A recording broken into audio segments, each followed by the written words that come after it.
you guys, when you were growing up, you had a lot of dogs. Then when we started living together and we got married and had children, we had a lot of dogs. So I don't want you to talk about all those dogs because that may take a week to even mention all of them by name. But there are some really cute stories about some of them. I would like to hear again about how Mom got black lips. Then there's that poor doggy who was debarked. But I'm sure he will come up with something else as well.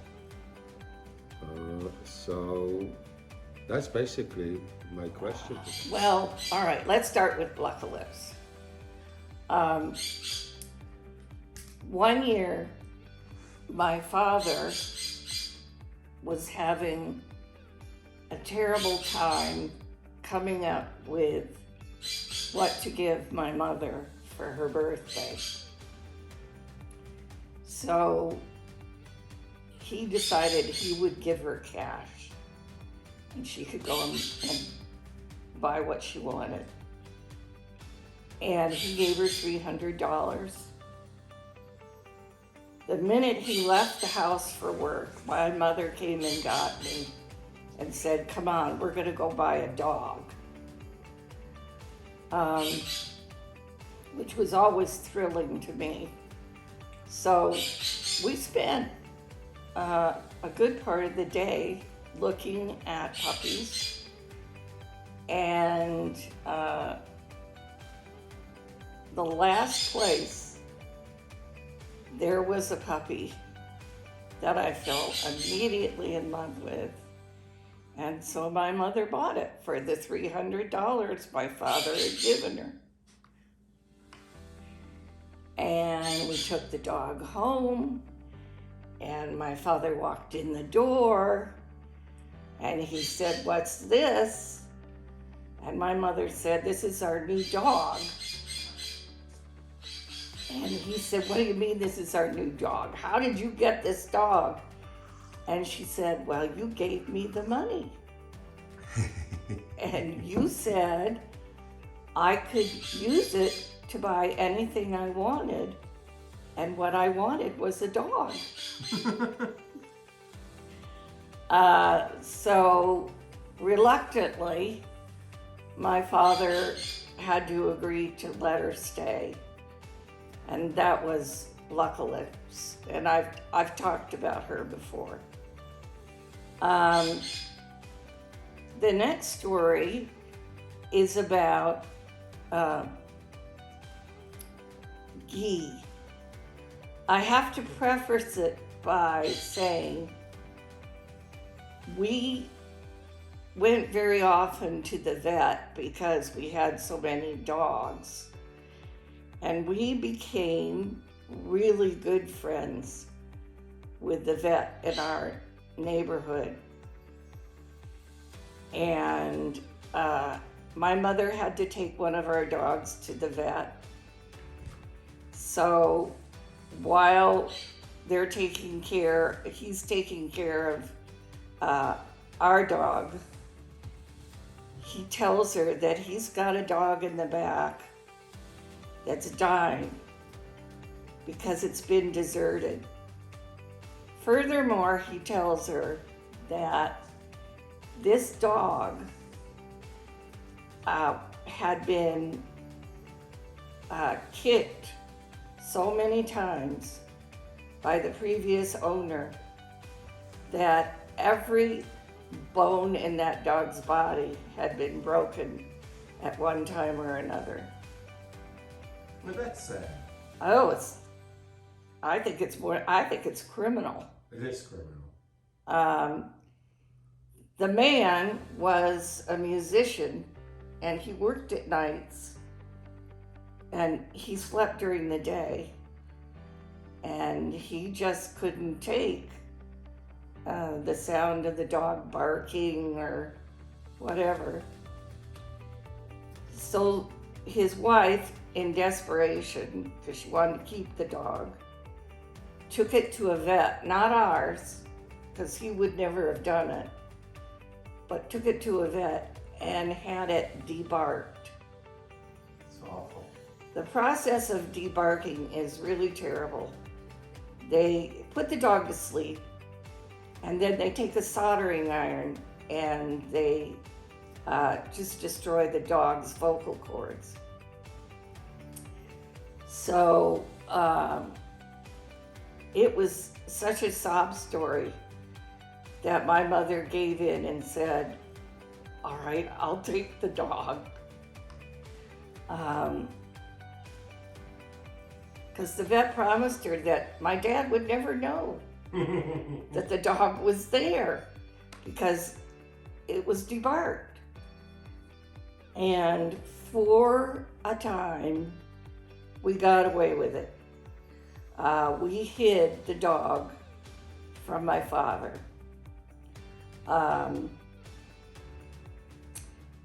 And one night we were sitting at the dinner table, and the dog was up in my brother's bedroom, and it either fell or jumped off his bed, and there was a thud.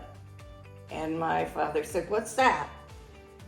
And my brother said, "Oh, that's probably my clothes tree. It falls over sometimes. I'll just run upstairs and pick it up."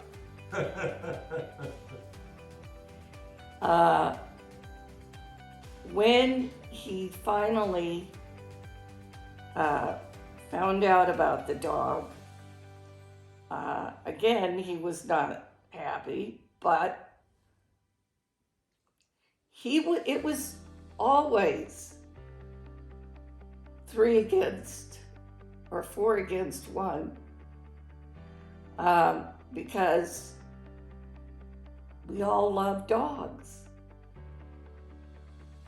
So the dog's name was Guy, which I believe is boy in French. And it was a French poodle. It was a little white French poodle. And so not only did the dog recover, but it thrived. And the main reason is that my sister loved that dog so much that she would come in the door from school, put her books down, pick the dog up, and that was it for the evening. She carried that dog with her wherever she went. He had to sit by her side at the dinner table, but other than that, he was in her lap. She was constantly loving the dog and petting the dog, and that dog so richly deserved the second half of his life. And we named him Bada Box Boy. Don't ask me. I don't know. Can you repeat it? Bada Box Boy. Then I just wanted to say a few things about Bear, which you have heard came to live with us. We had a 6-foot fence around our backyard. And Bear could jump over it like it was just a 2-inch, or I don't know, but basically that 6-foot fence was nothing for him.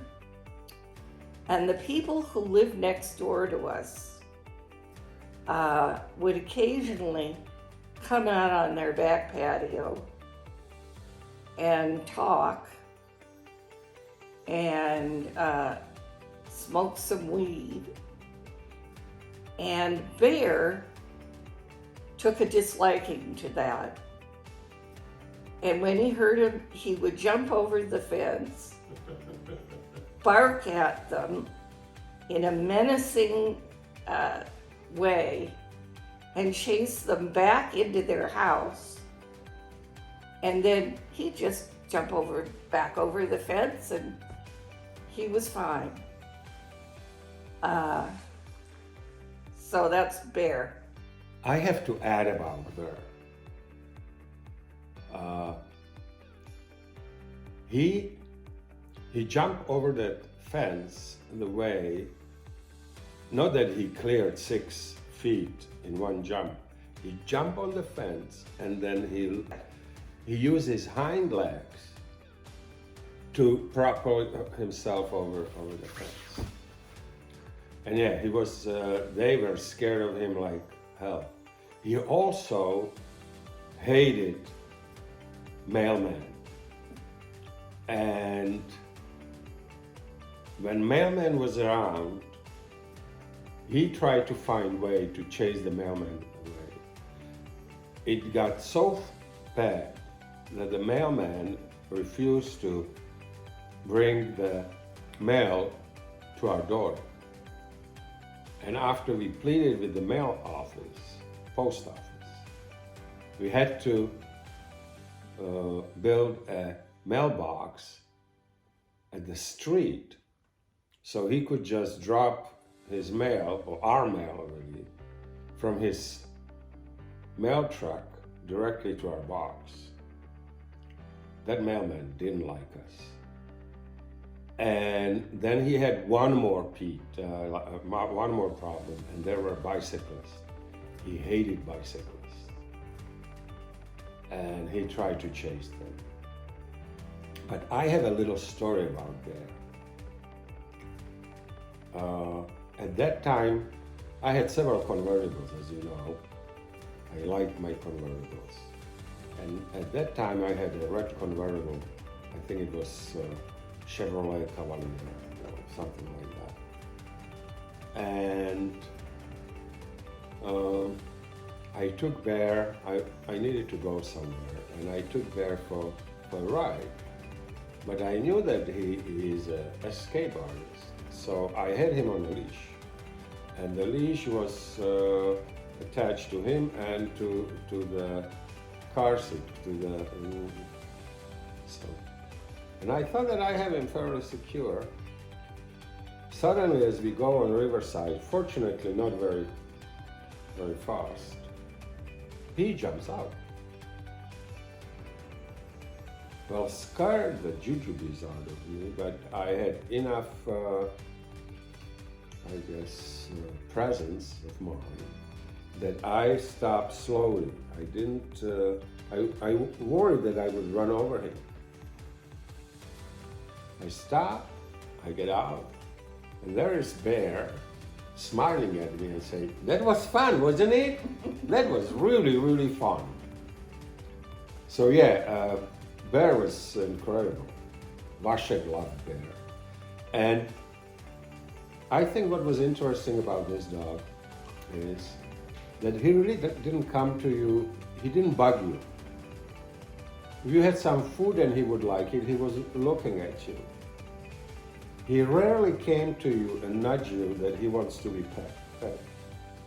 He just looked at you.